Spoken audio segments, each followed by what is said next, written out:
Assalamualaikum warahmatullahi wabarakatuh. Perkenalkan, nama saya Melasari Wulandari. Saya dari Prodi S1 Keperawatan di Universitas Indonesia Maju, semester 7 kelas B. Di sini saya akan menjelaskan apa itu hipotensi.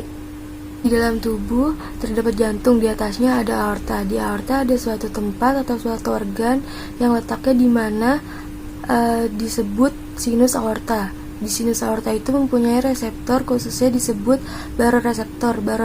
Baroreseptor tersebut merupakan suatu reseptor sensorik aferen atau suatu reseptor aferen yang memberikan informasi ke otak yang akan diterjemahkan oleh korteks cerebri.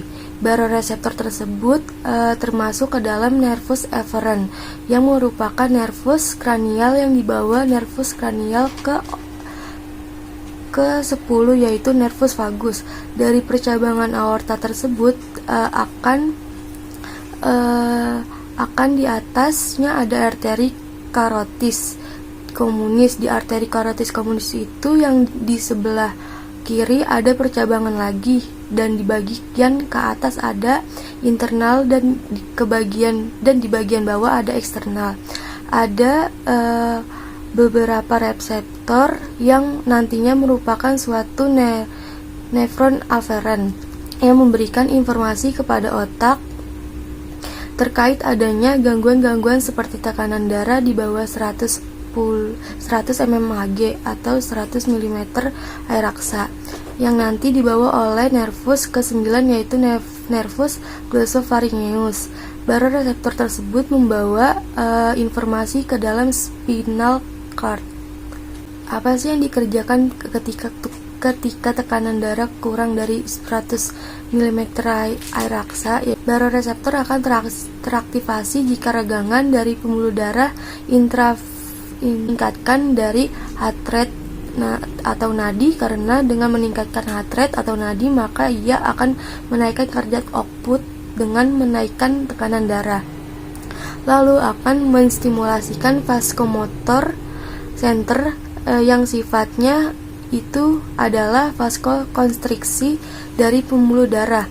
Penting karena semakin kecil radius maka R akan meningkat. Semakin menurun R atau radius maka meningkatkan R resistensi, maka tekanan darah meningkat.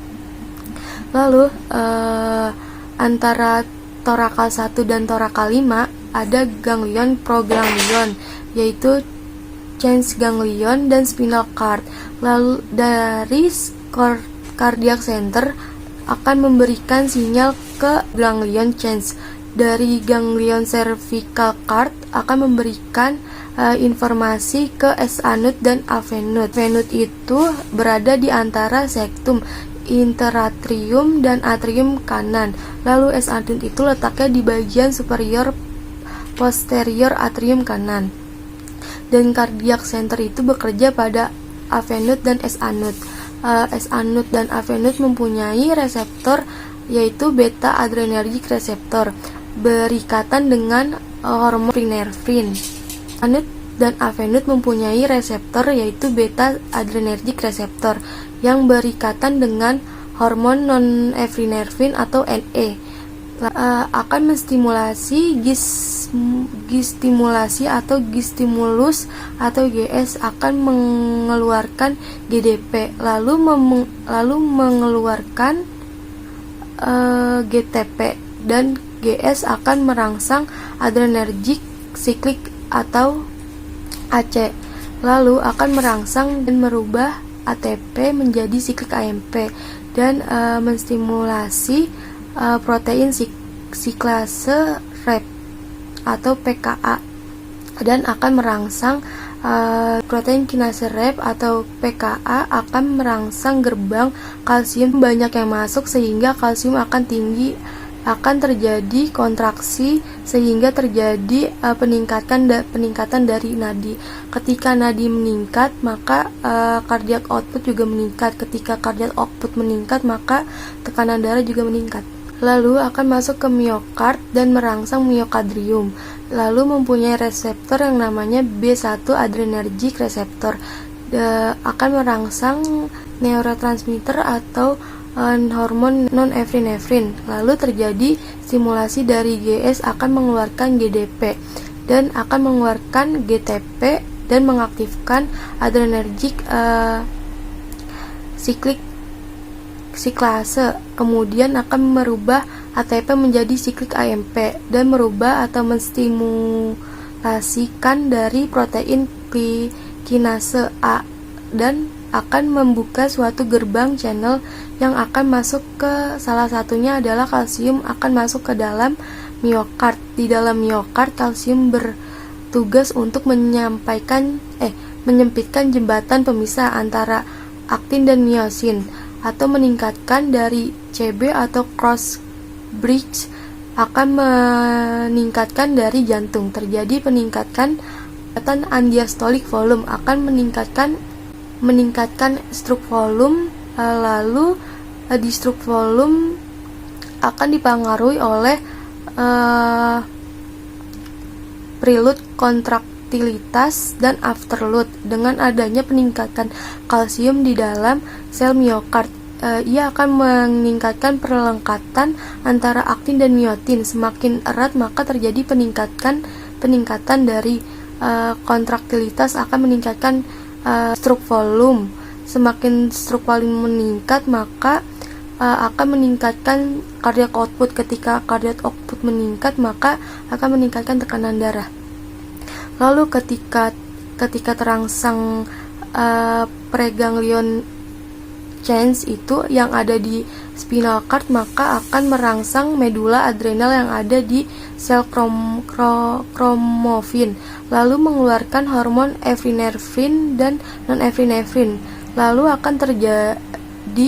akan bekerja pada khususnya non-epinefrin yang bekerja di sel tunikar media. Lalu reseptor akan berikatan dengan A1 adrenergic receptor. A1 adrenergic receptor itu berikatan dan mengeluarkan dan menyebabkan pembuluh darah tersebut vasokonstriksi, maka akan terjadi penurunan radiasi. Lalu maka akan meningkatkan resistensi dan akan meningkatkan pembuluh darah. Yang terjadi pada ginjal ketika tekanan darah turun itu akan memberikan reseptor pada sel juxtaglomerulus atau JG, sel yang akan mengeluarkan hormon, yaitu hormon renin masuk